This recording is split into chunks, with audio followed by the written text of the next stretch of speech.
Bismillahirrahmanirrahim. Assalamualaikum warahmatullahi wabarakatuh. Pada video kali ini kami akan membahas kisah Al-Imam Shaqi Al-Balkhi radhiyallahu anhu, yang dimana kisah ini kami nukil dari kitab Hiyatul Al-Awliya karangan Al-Imam Abu Nu'aim Al-Asabani radhiyallahu anhu pada jilid yang ke-18 halaman 299 sampai dengan halaman 373. Sebelum lanjut video ini, jangan lupa subscribe, like, and share video kami. Di antara mereka ada seorang penunjuk yang mulia, seorang zuhud sejati. Dia adalah Abu Ali Al-Balkhi Shaqi. Al-Imam Shaqi bin Ibrahim Al-Balkhi adalah salah seorang zuhud dari daerah barat. Beliau berkata, buanglah profesi dan pencarian yang terkait dengan sebab dan cara. Berusahalah demi hari kembali, nikmatilah anugerah yang telah ditanggung oleh Allah Subhanahu wa Ta'ala, dan bersungguh-sungguhlah serta konsistenlah dalam melaksanakan kewajiban-kewajibannya. Hakikat zuhud adalah kedamaian, ketenangan, perpindahan anggota tubuh, dan meninggalkan kampung serta benteng. Ali bin Muhammad bin Shaqi berkata, kakekku memiliki 300 desa pada saat dia terbunuh di lembah Sikrit, namun dia tidak memiliki kain kafan untuk mengafaninya. Dia telah memberikan seluruh kekayaannya untuk masa depan, sementara baju dan pedangnya digantungkan sesaat. Mereka penduduk desa mengambil berkah dengannya. Dia melanjutkan, dia pernah pergi ke Turki untuk berniaga, dan dia menasihati kaum di sana yang bernama Al-Qususyah. Mereka menyembah berhala. Dia masuk ke tempat berhala mereka dan orang alim mereka. Pada saat itu orang alim itu sedang memotong rambut dan janggutnya serta memakai pakaian merah arjuani. Lantas Shaqi berkata kepadanya, apa yang engkau lakukan ini adalah batil, karena engkau, mereka, dan semua makhluk ini mempunyai sang pencipta dan pembuat. Tidak ada yang menyamainya sedikit pun. Kepunyaannya dunia dan akhirat, maha menentukan atas segala sesuatu, lagi maha pemberi rizki pada siapapun. Lalu seorang pelayan berkata kepadanya, ucapan dan perbuatanmu ini tidak sesuai. Al-Imam Shaqi bertanya, bagaimana bisa demikian? Dia menjawab, engkau mengklaim bahwa engkau memiliki sang pencipta, pemberi rizki dan penentu atas setiap sesuatu, sementara engkau datang ke sini untuk mencari rizki. Apabila benar seperti yang engkau katakan itu, maka yang memberimu rizki di sini adalah dia yang akan memberimu rizki, sehingga ia pun datang dari mana saja. Al-Imam Shaqi berkata, sebab zuhudku adalah ucapan orang Turki itu. Lalu dia pulang dan menyedekahkan seluruh hartanya dan memilih untuk menuntut ilmu. Abu Abdullah berkata, aku mendengar Al-Imam Shaqi bin Ibrahim berkata, aku adalah penyair, lalu Allah Subhanahu wa Ta'ala menganugerahkan tobat kepadaku. Aku juga pernah menjadi rentenir dengan meminjamkan uang sebanyak 300.000 dirham. Kemudian aku mengenakan pakaian bulu selama 20 tahun lamanya. Aku tidak mengerti dengan hal itu sampai aku bertemu dengan Abdul Aziz bin Rawad. Lalu dia berkata, wahai Shaqi, al-bayan atau penjelasan itu tidak terdapat di dalam makanan gandum syair, tidak pula pakaian bulu, dan tidak pula pada syair. Akan tapi al-bayan adalah ma'rifat, yaitu engkau mengenal Allah Subhanahu wa Ta'ala, menyembahnya dan tidak menyekutukannya. Kedua, engkau ridho kepada Allah Subhanahu wa Ta'ala. Dan yang ketiga, engkau menjadikan apa yang ada pada Allah lebih engkau yakini daripada apa yang ada pada makhluk. Al-Imam Shaqi berkata, aku berkata kepadanya, jelaskanlah hal itu kepadaku agar aku bisa mempelajarinya. Beliau berkata, tentang engkau menyembah Allah dan tidak menyekutukannya adalah dengan menjadikan semua perbuatanmu karena Allah Subhanahu wa Ta'ala semata, mulai dari puasa, sholat, haji, berperang, ibadah fardu lainnya atau amalan-amalan lainnya, sehingga semua itu murni untuk Allah semata. Kemudian dia membaca ayat ini, barang siapa mengharap pertemuan dengan Tuhannya, maka hendaklah dia mengerjakan kebajikan, dan janganlah dia mempersekutukan dengan sesuatu apapun dalam beribadah kepada Tuhannya. Al-Quran Surat Al-Kahfi ayat 110. Ahmad bin Abdullah Az-Zahid menceritakan kepada kami, dia berkata, aku mendengar Al-Imam Shaqi bin Ibrahim Al-Balkhi berkata, ada 7 cara yang bisa menempuh jalan orang-orang zuhud, yaitu bersabar terhadap rasa lapar dengan perasaan senang, bukan dengan rasa lemah, dengan perasaan ridho, bukan dengan gelisah. Bersabar atas ketelanjangan dengan perasaan senang, bukan dengan sedih. Bersabar atas selamanya puasa dengan berhati-hati, bukan dengan serampangan, seakan-akan dia adalah orang yang makan lagi menikmati. Bersabar atas kehinaan dengan sukarela, bukan dengan kebencian. Bersabar terhadap keburukan dengan perasaan ridho, bukan dengan kemurkaan, dan memikirkan apa yang yang dititipkan pada perutnya berupa makanan, minuman, dan apa yang dikenakannya dari mana, bagaimana, supaya bisa jadi apabila dia telah melakukan 7 cara ini, berarti dia telah berada di jalan orang-orang zuhud, dan itulah keutamaan yang agung. Muhammad bin Abdurrahman bin Musa menceritakan kepada kami, beliau berkata, aku mendengar Sa'id bin Ahmad al-Balkhi berkata, aku mendengar Muhammad bin Ubaid berkata, aku mendengar pamanku Muhammad bin al-Laits berkata, aku mendengar Al-Imam Sadiq al-Lafaf berkata, aku mendengar Hatim al-Asom berkata, aku mendengar Al-Imam Saqi al-Balkhi berkata, aku mengamalkan Al-Quran selama 20 tahun lamanya hingga aku dapat membedakan antara dunia dan akhirat. Aku mendapatkan dalam 2 huruf, yaitu firman Allah Ta'ala, dan apa saja yang diberikan kepadamu, kekayaan, kejayaan, keturunan, maka itu adalah kesenangan hidup duniawi dan perhiasannya. Sedang apa yang di sisi Allah Subhanahu wa Ta'ala adalah lebih baik dan lebih kekal. Al-Quran Surat Al-Qasas ayat ke-60. Aku mendengar Abu Turab Az-Zahid berkata, Hatim Al-Asum berkata, Al-Imam Saqi berkata, seandainya ada seorang yang hidup 200 tahun tapi dia tidak mengetahui 4 perkara ini, maka dia tidak akan selamat dari api neraka insya Allah. Yang pertama, mengenal Allah. Yang kedua, mengenal diri sendiri. Yang ketiga, mengetahui perintah dan larangan Allah. Dan yang keempat, mengetahui musuh Allah dan musuh dirinya. Penjelasan tentang mengenal Allah Azza wa Jalla adalah engkau mengenal Allah melalui hatimu bahwa tidak ada yang memberi selain Dia, tidak ada yang mencegah selain Dia, tidak ada yang mencelakakan selain Dia, dan tidak ada yang memberi manfaat selain Dia. Adapun mengenal dirinya adalah engkau mengenal dirimu bahwa engkau ini tidak bisa mendatangkan manfaat dan bahaya. Engkau juga tidak bisa melakukan sesuatu apapun dengan menentang nafsu yang mana engkau tunduk kepadanya. Sedangkan mengetahui perintah dan larangan Allah adalah engkau tahu bahwa perintah Allah ditunjukkan untukmu, rizkimu ada padanya, dan engkau juga percaya tentang rizki lagi ikhlas dalam berbuat. Tanda-tanda ikhlas adalah tidak ada 2 hal dalam dirimu, yaitu tamak dan gelisah. Sedangkan mengetahui musuh Allah adalah engkau harus mengetahui bahwa engkau memiliki musuh yang mana Allah Subhanahu wa Ta'ala tidak akan menerima apapun darimu kecuali dengan memeranginya. Sementara perang dalam hati adalah engkau menjadi sebagai orang yang berperang, berjihad lagi melelahkan dia untuk memerangi musuh. Aku mendengar Al-Imam Hatim Al-Asum berkata, Al-Imam Saqi al-Balkhi berkata, barang siapa yang mengamalkan 3 hal, maka Allah Subhanahu wa Ta'ala akan memberinya surga. Yang pertama, mengenal Allah Subhanahu wa Ta'ala dengan hati, lisan, pendengaran, dan semua anggota tubuhnya. Yang kedua, dia lebih meyakini apa yang ada pada Allah daripada apa yang ada pada kedua tangannya. Dan yang ketiga, ridho dengan apa yang telah Allah bagikan untuknya, sementara dia meyakini bahwa Allah selalu mengawasinya. Dia tidak menggerakkan anggota badannya kecuali dengan mendirikan hujah di sisi Allah Subhanahu wa Ta'ala. Maka itulah hakikat makrifat. Penjelasan tentang meyakini Allah adalah agar engkau tidak tamak, tidak berbicara tentang ketamakan, tidak berharap pada selainnya, tidak takut kepada apapun kecuali kepada Allah Subhanahu wa Ta'ala, tidak merasa khawatir kepada sesuatu selain Dia, dan tidak ada yang menggerakkan anggota tubuhnya selain Allah. Maksudnya adalah dalam menaatinya, menjauhi maksiat kepadanya. Al-Imam Saqi melanjutkan tentang ridho adalah ridho terhadap 4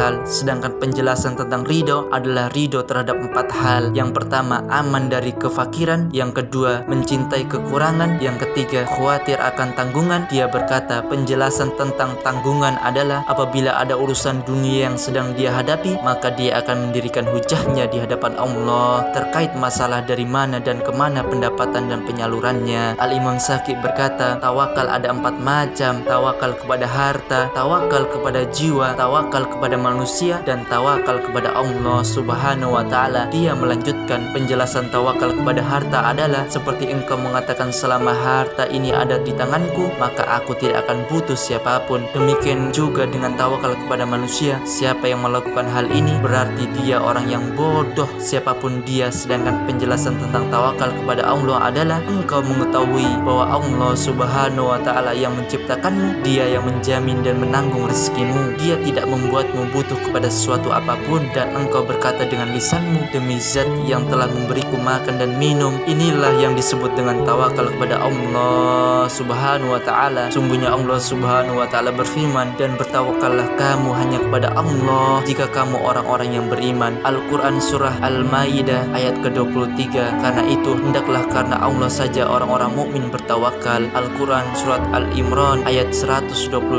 dia juga berfirman, sesungguhnya Allah mencintai orang-orang yang bertawakal. Al-Quran surat Al-Imran ayat 159.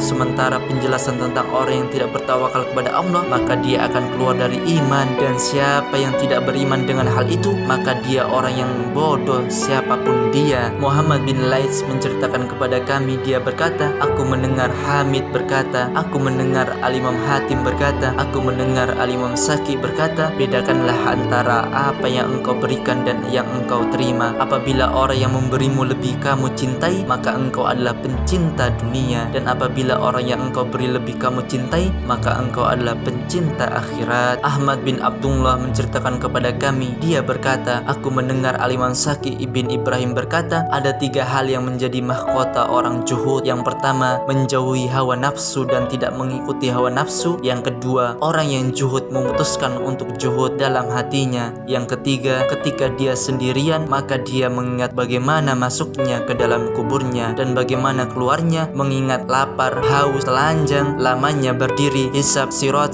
lamanya hisab, dan kesalahan yang telah dilakukannya. Apabila dia mengingat hal itu, maka dia tidak akan sempat mengingat negeri yang penuh dengan tipu daya ini, yakni dunia. Apabila dia sudah demikian, maka dia tergolong orang yang mencintai orang-orang yang zuhud, dan siapa yang mencintai mereka, maka kelak dia akan bersama mereka. Abdullah bin Muhammad bin Zakaria menceritakan kepada kami, dia berkata, Abu Turab berkata, aku mendengar Muhammad bin Saki bin Ibrahim Al-Balkhi dan Al-Imam Hatim Al-Assam berkata, Al-Imam Saki mempunyai 2 wasiat. Apabila ada orang Arab yang menemuinya, maka dia mewasiatkan kepadanya dengan bahasa Arab. Wasiatnya adalah, tauhidkanlah Allah dengan hatimu, lisanmu, dan bibirmu, serta lebih percayalah kepada Allah daripada apa yang ada padamu. Dan yang ketiga adalah, engkau ridho kepada Allah subhanahu wa ta'ala. Dan apabila Az-Zami atau non-Arab yang datang kepadanya, maka dia berkata, jagalah 3 hal. Yang pertama, jagalah kebenaran. Kebenaran itu tidak akan ada kecuali dalam perkumpulan, sehingga apabila orang-orang sedang berkumpul, maka mereka berkata, sesungguhnya dia melakukan kebenaran, dia mengharapkan pahala serta putus asa dari makhluk. Demikian juga kebatilan tidak akan ada kecuali dalam perkumpulan, sehingga apabila mereka berkumpul, maka mereka berkata, sesungguhnya engkau meninggalkan kebatilan karena takut kepada Allah serta berputus asa dari makhluk. Apabila engkau telah mengetahui sesuatu ini benar atau batil, maka hendaklah engkau berhenti sejenak sehingga mengetahui sesuatu ini secara nyata, apakah ini benar atau batil, karena haram bagimu masuk ke dalam sesuatu kecuali engkau telah mempunyai terangan dan ilmunya. Aku mendengar Hatim Al-Assam, Al-Imam Hatim Al-Assam berkata, Al-Imam Saki Al-Balkhi berkata, ada 3 hal yang harus dilakukan oleh seorang hamba. Barang siapa yang mengamalkannya, maka Allah akan memasukkannya ke dalam surga, dan dia hidup di dunia dengan ketenangan dan kasih sayang. Dan barang siapa yang meninggalkan salah satunya, maka dia tidak boleh meninggalkan yang 2 lainnya. Apabila dia mengambil salah satu dari yang 3 itu, maka dia tidak akan mengambil yang lain, karena semua itu serupa. Apabila engkau mau, maka katakanlah 3 dalam 1, tetapi menyebutkan 3 lebih jelas dan terang. Namun barang siapa meninggalkan dan menyia-nyiakan semua itu, maka dia masuk neraka. Dan barang siapa meninggalkan salah satunya, berarti dia meninggalkan yang 2 lainnya. Maka pahamilah dan perhatikanlah, karena apabila kalian memperhatikan, maka kalian pasti mengetahui. Pertama, esakanlah Allah subhanahu wa ta'ala dengan hati, lisan, dan perbuatanmu. Apabila engkau telah mengesahkannya dengan hatimu, maka tidak ada Tuhan selain Dia, tiada pemberi manfaat dan bahaya kecuali Dia. Maka pada saat itu engkau harus mengucapkan sehingga ia naik ke langit. Engkau harus menjadikan semua amalanmu untuk Allah subhanahu wa ta'ala, bukan untuk yang lainnya. Dan engkau tidak boleh melakukan amalanmu dari setiap yang merdeka, dan yang merdeka adalah satu untuk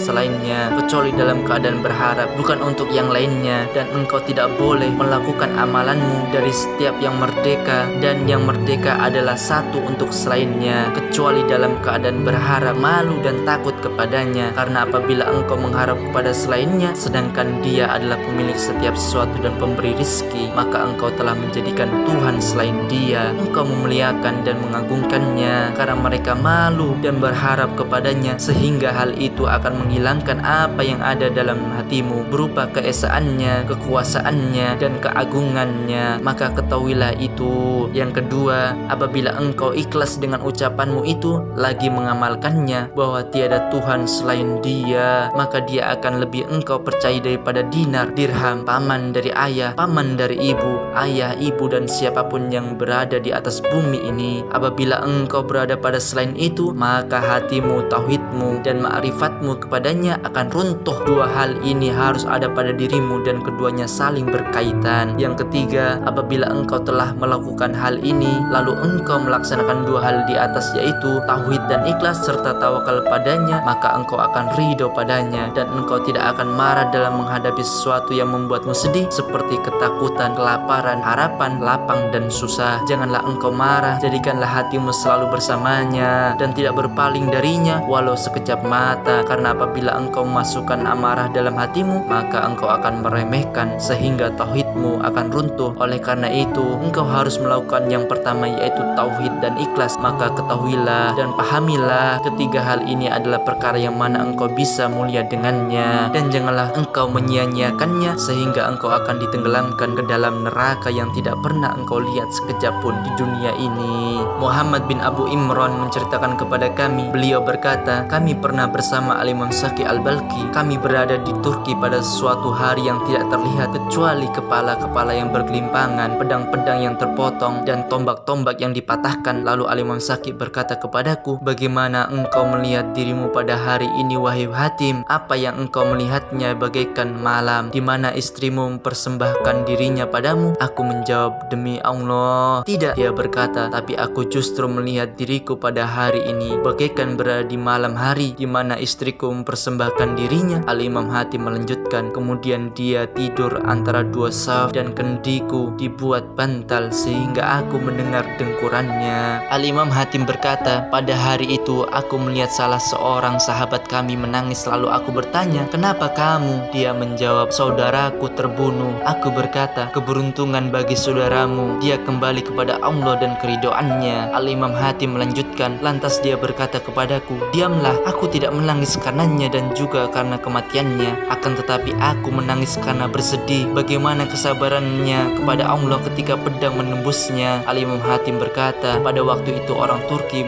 menangkapku lalu dia membaringkanku untuk disembelih, akan tetapi hatiku tidak merasa takut karena hatiku hanya sibuk mengingat Allah. Aku melihat bagaimana Allah mengizinkannya untuk menyembelihku. Lalu ketika dia sedang menghunus pisau dari sarungnya, tiba-tiba ada panah yang menyerangnya, lalu panah itu menyembelihnya sehingga ia melemparkannya dariku. Al-Imam Hatim Al-Asum berkata, aku mendengar Al-Imam Saki bin Ibrahim berkata, barang siapa yang ingin mengetahui ma'rifatnya kepada Allah, maka lihatlah apa yang dijanjikan oleh Allah kepadanya dan apa yang dijanjikan manusia kepadanya. Ke arah manakah hatinya lebih percaya atau condong padanya? Al-Imam Hatim Al-Asum berkata, Al-Imam Saki berkata, tidak ada satu hari pun kecuali iblis mencari kabar setiap anak Adam sebanyak 7 kali. Lalu apabila dia mendengar kabar bahwa seorang hamba bertobat kepada Allah Subhanahu wa ta'ala dari dosa-dosanya, maka dia akan berteriak sehingga berkumpullah keturunannya semuanya, baik dari timur maupun dari barat. Lalu mereka bertanya kepadanya, ada apa dengan wahai Tuhan kami? Dia menjawab, si Fulan bin Fulan telah bertobat. Lalu apa siasat untuk membinasakannya? Dia juga berkata kepada mereka, apakah di antara kalian ada yang bersama dengan kerabatnya atau sahabatnya atau tetangganya? Mereka menjawab, iya, dan dia dari golongan setan manusia. Maka dia iblis berkata kepada salah seorang dari mereka, pergilah temuilah kerabatnya dan katakanlah kepadanya, sangat sulit apa yang engkau lakukan. Dia Al-Imam Saki berkata, sesungguhnya iblis itu memiliki 5 cara. Lalu kerabatnya atau kerabat hamba yang bertobat berkata kepadanya, engkau telah melakukan sesuatu yang dahsyat. Lalu apabila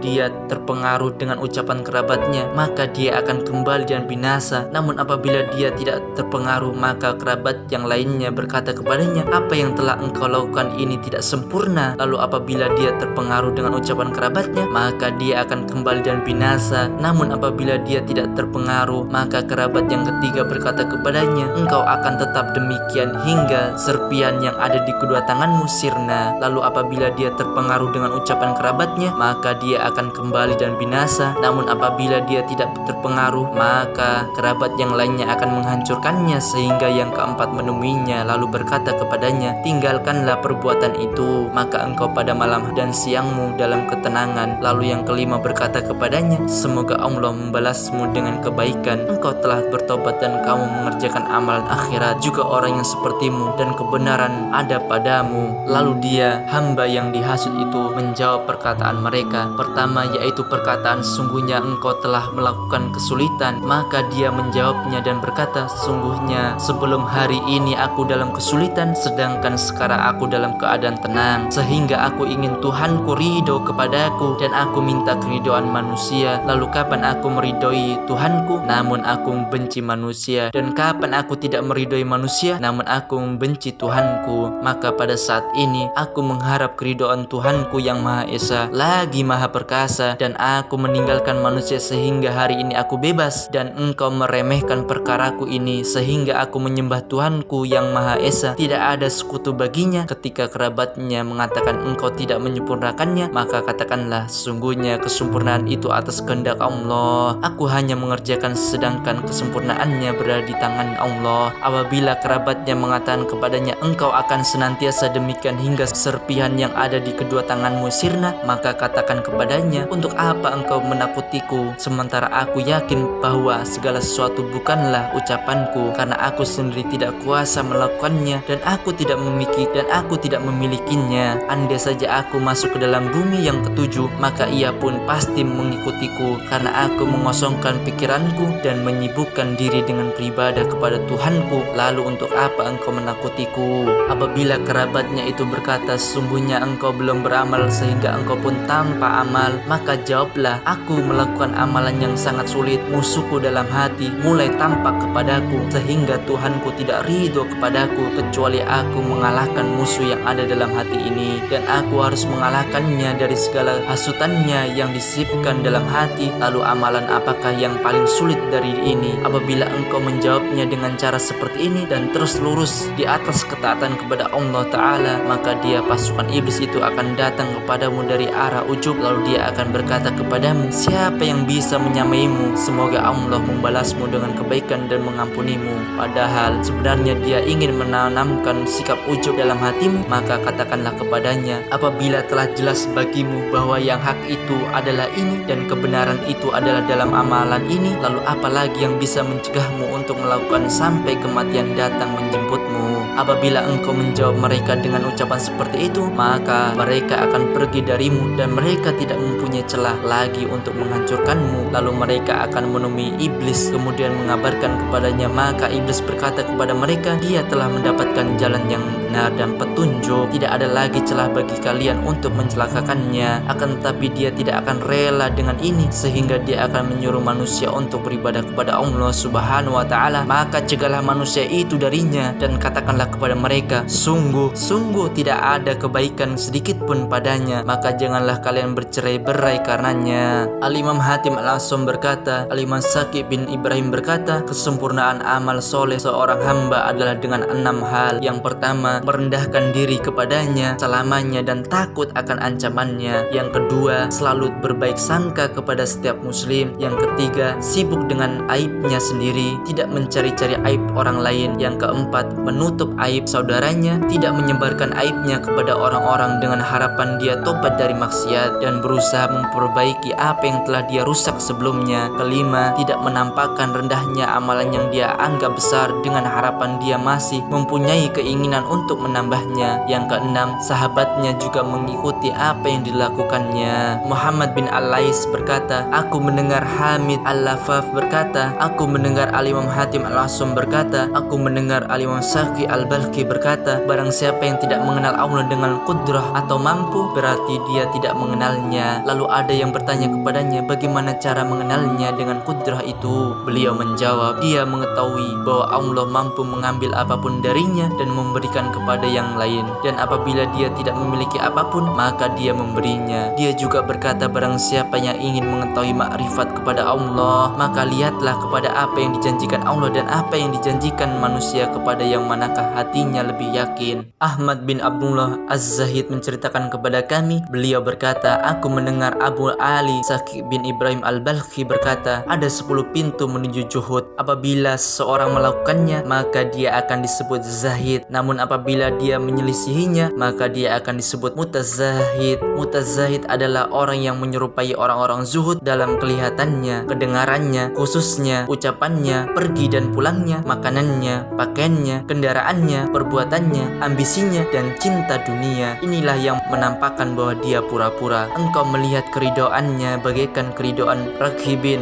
atau orang yang mengharap ridho Allah, dan pemaparan serta ketangkasan dalam bicaranya bagaikan pemaparan raghibin. Namun kedengkiannya, kejahatannya, kecongkaannya, kesombongannya, keangkuhannya, akhlaknya yang jelek, keburukan perkataannya, dan kelakuannya yang tidak bermanfaat menunjukkan pada kemunafikan mutazahid, bukan pada kekhusyuan zahid. Maka berhati-hatilah akan sifat ini. Apabila engkau mendapati beberapa hal yang telah aku jelaskan kepadamu ini dalam diri seorang yang mengeklaim dirinya zuhud, maka berharaplah untuknya agar dia berada di jalan orang-orang zuhud. Apabila kebaikan membuatnya bahagia dan keburukan membuatnya susah, serta dia tidak suka dipuji dengan apa yang tidak pernah dia lakukan dari kebaikan, sehingga apabila dia tidak melakukannya, maka dia akan membencinya sebagaimana dia membenci daging babi, bangkai, dan darah. Apabila dia mengetahui beberapa hal ini dengan menghabiskan siang dan malamnya, maka harapannya berkurang dan kesedihannya berkepanjangan dengan menghadapi apa yang ada di hadapannya. Apabila dia menyibukkan dirinya dengan sesuatu yang mana dia tidak diciptakan untuknya, maka kesedihannya akan berkepanjangan. Dia akan mengetahui bahwa dia sedang terfitnah sehingga dia meninggalkan kesibukannya dari ketaatan pada saat itu.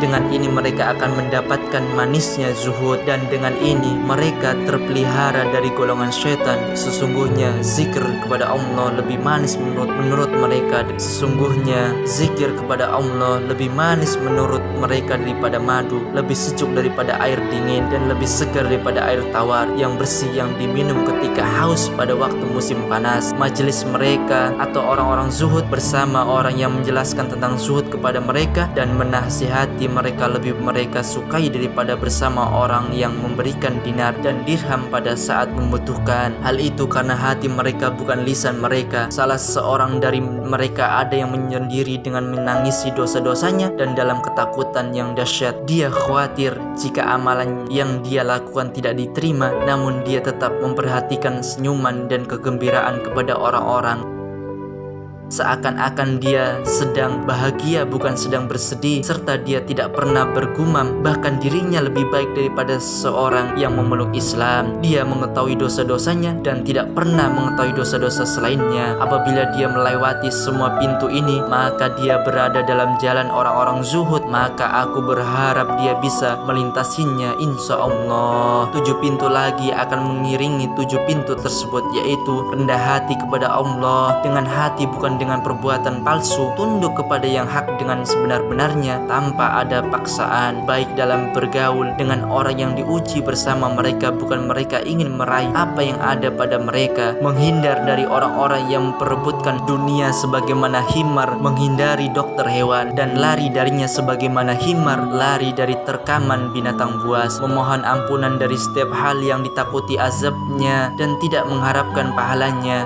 berkumpul bersama orang-orang yang menangisi dosa, menyayangi dirinya, dan mereka berbicara dengan orang-orang dengan zahirnya bukan dengan hatinya, dan tidak takut pada apa yang terjadi setelah kematian, kekacauan, dan kesulitan. Apabila dia melakukan semua itu, maka dia telah melintasi jalan orang-orang zuhud dan dia meraih sebaik-baiknya ibadah. Al-Imam Hatim Al-Assam berkata, aku mendengar Al-Imam Saki Al-Balkhi berkata, orang-orang mukmin sibuk dengan 2 hal dan orang-orang munafik juga sibuk dengan 2 hal. Orang mukmin sibuk dengan mengambil pelajaran dan tafakur, sedangkan orang munafik sibuk dengan ambisi dan impian. Beliau Al-Imam Hatim Al-Assam berkata, aku mendengar Al-Imam Saki Al-Balkhi berkata, di atas hati anak Adam ada 4 hijab. Apabila dia kaya, dia tidak merasa bahagia, dan apabila dia miskin, dia juga tidak merasa sedih. 2 hal ini ini sama. Oleh karenanya dia telah membuka dua penutup. Dalam keadaan demikian, kebaikan dan hikmah tidak akan bersemayam dalam hatinya, sehingga di dalamnya ada dua hal yang lain, yaitu meninggalkan yang berlebihan dan perkataan yang berlebihan. Apabila dia sudah demikian, maka hikmah pun akan merasuk dalam hatinya, kemudian dia mengucapkannya dengan lisannya.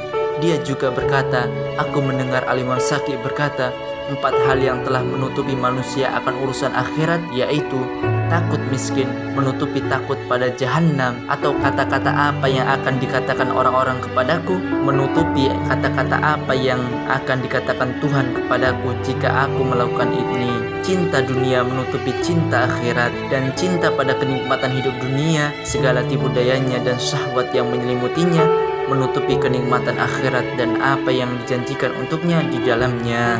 Al-Imam Hatim Al-Asam berkata, Al-Imam Syaqi berkata, apabila kerusakan sudah terlihat di daratan dan di lautan, maka tidak ada yang paling diinginkan daripada 4 hal berikut ini, yaitu menikah untuk menghalalkan syahwat, rumah untuk persiapan tamu yang mengikuti as-sunnah, dan jihad dengan tanpa tamak dan riya. Dia berkata, penjelasan tentang menikah untuk mengalahkan adalah orang yang takut terperangkap dalam keharaman sehingga dia menikah. Penjelasan tentang rumah untuk persiapan adalah membangun rumah yang dapat melindungimu dari panas dan dingin, serta engkau tidak menancapkan pasak di rumah itu sehingga engkau memperlihatkan terlebih dahulu sebelum menancapkannya, agar hal itu diridai oleh Allah Subhanahu wa Ta'ala. Demikian juga dengan semua sesuatu, selama Allah ridho maka lakukanlah, namun jika tidak maka waspadalah. Penjelasan tentang tamu yang mengikuti as-sunnah adalah janganlah engkau memasukkan seorang ke dalam rumahmu yang tidak mau memakan makanan remeh yang halal dan mengejeknya, sementara di rumahmu terdapat remahan roti sehingga engkau malu untuk menghidangkannya kepadanya. Disebutkan dalam sebuah atsar bahwa barang siapa yang mau makanan yang halal maka ringan biayanya dan sedikit kesombongannya, dan barang siapa yang tidak mau makanan yang halal maka dia adalah orang yang sombong. Al-Imam Hamid berkata, aku mendengar Hatim berkata, aku mendengar Al-Imam Syaqi berkata, siapa yang keluar dari kenikmatan dan masuk dalam kekurangan, lalu kekurangan itu tidak lebih baik baginya daripada kenikmatannya, maka dia berada dalam dua kesedihan, kesedihan dunia dan kesedihan akhirat. Dan siapa yang keluar dari kenikmatan dan masuk ke dalam kekurangan, kemudian kekurangannya itu lebih baik baginya daripada kenikmatan, maka dia berada dalam dua kegembiraan, kegembiraan dunia dan kegembiraan akhirat. Al-Imam Syaqi Al-Balkhi berkata kepada anggota majelisnya, bagaimana menurut kalian jika Allah mewafatkanku hari ini, lalu dia menuntut kalian karena sholat esok hari? Mereka berkata, tidak, esok hari adalah hari di mana kami sudah tidak hidup lagi. Bagaimana mungkin dia menuntut kami karena sholat esok hari? Al-Imam Syaqi berkata, sebagaimana kalian tidak akan dituntut karena sholat esok hari, maka kalian jangan meminta rezeki padanya untuk esok hari sampai datang esok hari padamu. Beliau Al-Imam Ahmad berkata, aku mendengar Al-Imam Syaqi berkata, melakukan amal harus dengan ilmu, konsisten melakukannya harus dengan sabar, dan menyerahkan kepadanya harus dengan ikhlas. Siapa yang melakukannya tanpa ilmu berarti dia bodoh. Al-Imam Hatim Al-Asam berkata, aku mendengar Al-Imam Syaqi Al-Balkhi berkata, setiap suatu memiliki kebaikan, dan kebaikan taat ada 4 macam, yaitu apabila seorang hamba melihat dirinya dalam ketaatan, maka hendaklah dia berkata kepada dirinya sendiri, ini adalah kebaikan dari Allah, dia menganugerahkan kepadaku. Apabila dia mengetahui hal itu, berarti dia telah menghancurkan sifat ujub dan hatinya akan terpaut dengan pahala. Lalu apabila hatinya telah terpaut dengan pahala, maka riya pun semakin banyak karena dia beramal agar dia mendapatkan pahala. Lalu apabila syaitan membisikkannya, maka dia akan berkata, sungguhnya aku melakukannya karena pahala yang aku tunggu dari Allah Subhanahu wa Ta'ala. Ketika dalam keadaan demikian, dia mengalahkan syaitan atas izin Allah. Apabila dia beramal karena mengharapkan pahala dari Allah, berarti dia telah menghancurkan harapan kepada manusia, pujian dan sanjungan. Penjelasan tamak adalah melupakan Tuhan. Lalu apabila dia lupa kepada Allah, maka dia akan berharap kepada makhluk, sementara pada saat itu dia masih berakal, kecuali dia adalah seorang lelaki yang mendapatkan sesuatu dari Tuhannya dan dia menginginkan perintahnya dibalas dengan pahala dalam akhirat kelak. Al-Imam Syaqi berkata, Perhatikanlah apabila engkau memasuki pagi hari, maka jangan sampai orientasimu adalah mencari ridho makhluk dan kemurkaan mereka. Janganlah rasa takutmu itu ada kecuali terhadap dosa yang telah engkau lakukan sehingga engkau tidak berani untuk menambah yang lainnya. Dan janganlah persiapanmu itu ada kecuali untuk kematian, karena apabila persiapanmu hanya untuk kematian, maka seandainya dunia dengan segala kemewahannya dijadikan untukmu, maka engkau tidak akan tertarik kepadanya.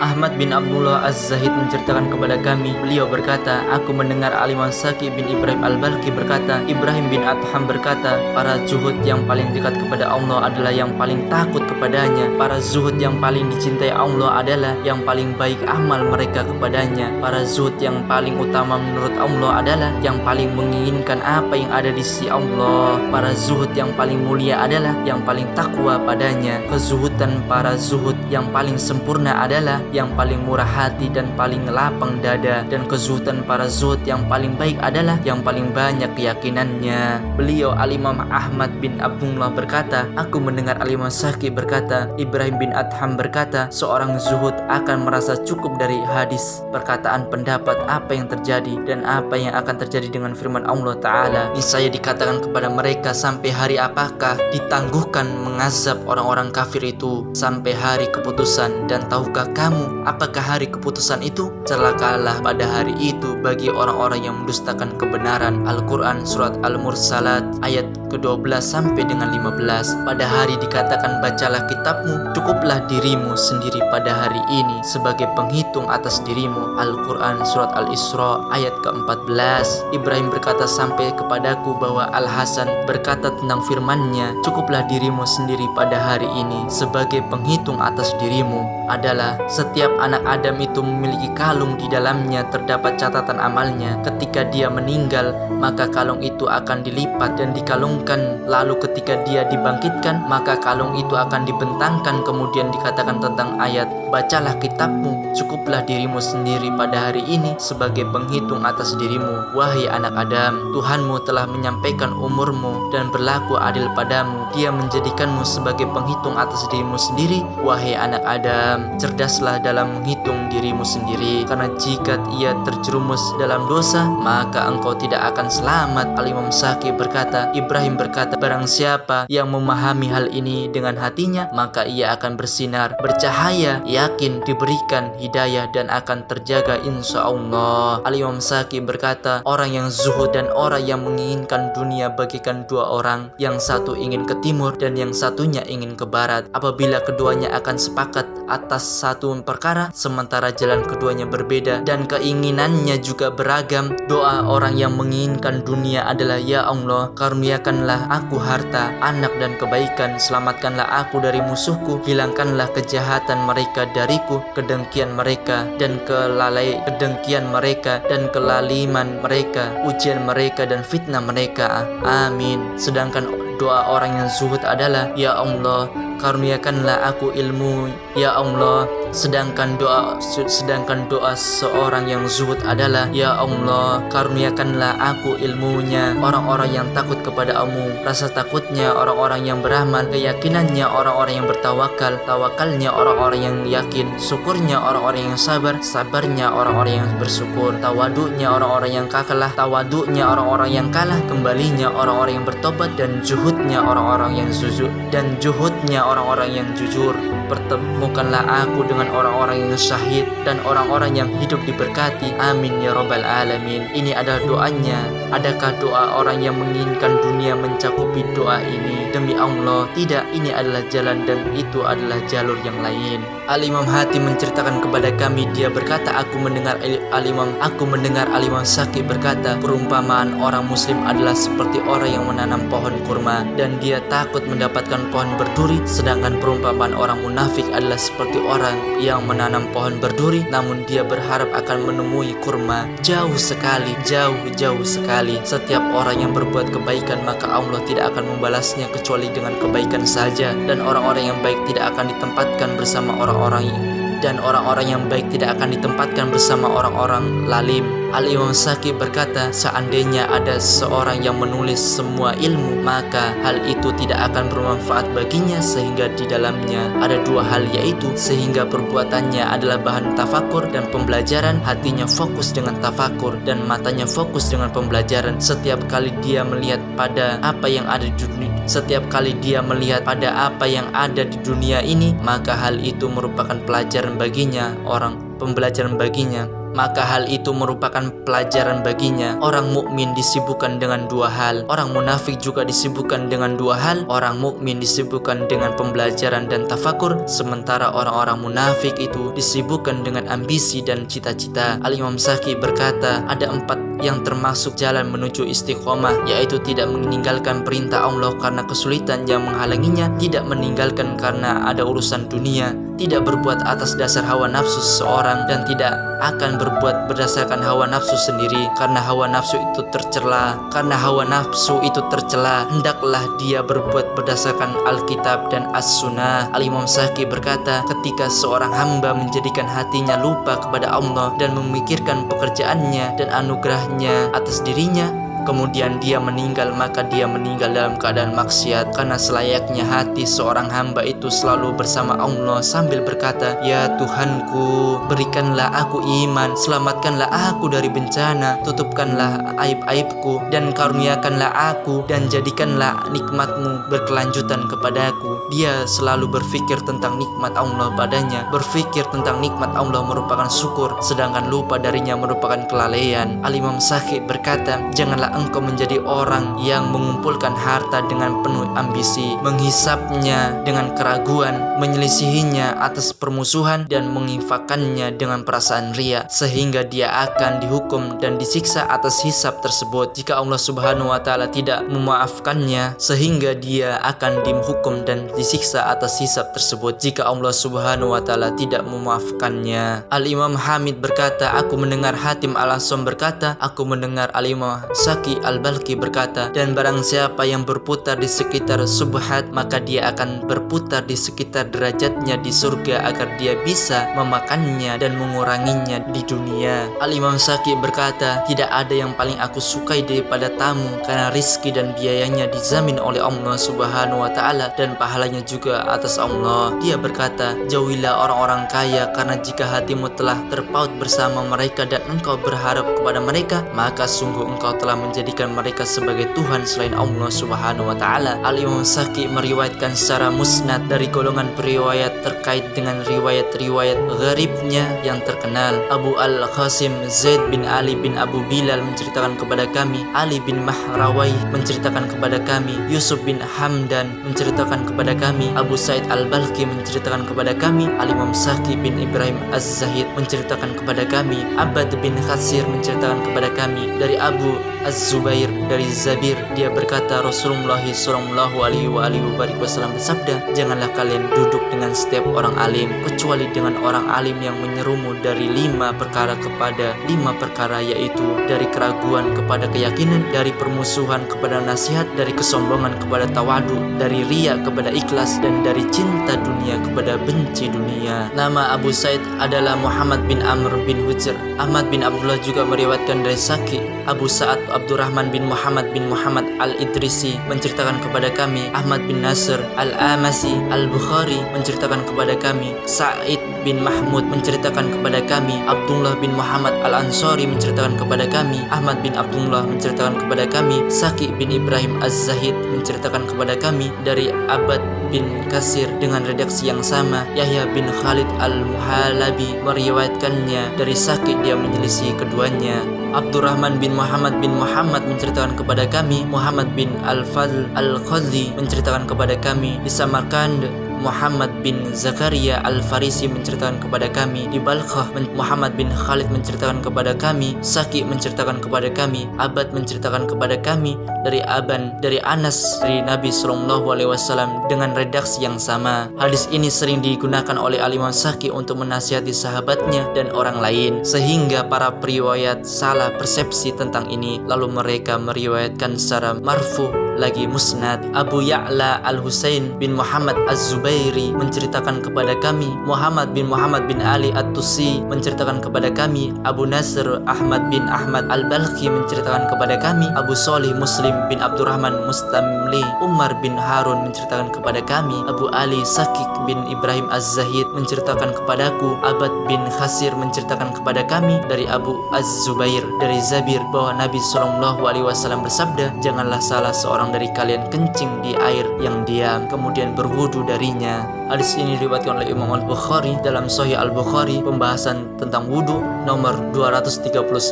Said bin Muhammad bin Ahmad bin Ibrahim Abu Muhammad menceritakan kepada kami. Khalaf bin Al-Mufaddal Al-Balkhi menceritakan kepada kami. Muhammad bin Hamdan menceritakan kepada kami di Balkha. Abu Bakar Muhammad bin Aban Mustamli Waki menceritakan kepada kami. Saki bin Ibrahim Az-Zahid kunyahnya adalah Abu Ali menceritakan kepada kami dari Israel bin Yunus dari Sumair bin Abu Fakhitah dari ibunya bahwa Ali Walid bin Uqbah mengurangi takbir dalam solat. Lantas Abdullah bin Mas'ud berkata, mereka mengurangi takbir, semoga Allah juga mengurangi mereka. Aku melihat Rasulullah SAW bertakbir setiap kali beliau berrukuk, setiap kali beliau sujud, dan setiap kali beliau naik dari sujud. Said bin Muhammad menceritakan kepada kami. Khalaf bin Al-Fadl menceritakan kepada kami. Muhammad bin Hamdan menceritakan kepada kami. Muhammad bin Aban menceritakan kepada kami dari Saki dari Israel, dari Suwair dari Abdullah bin Az-Zubair bahwa Rasulullah SAW berpuasa pada hari Asyura.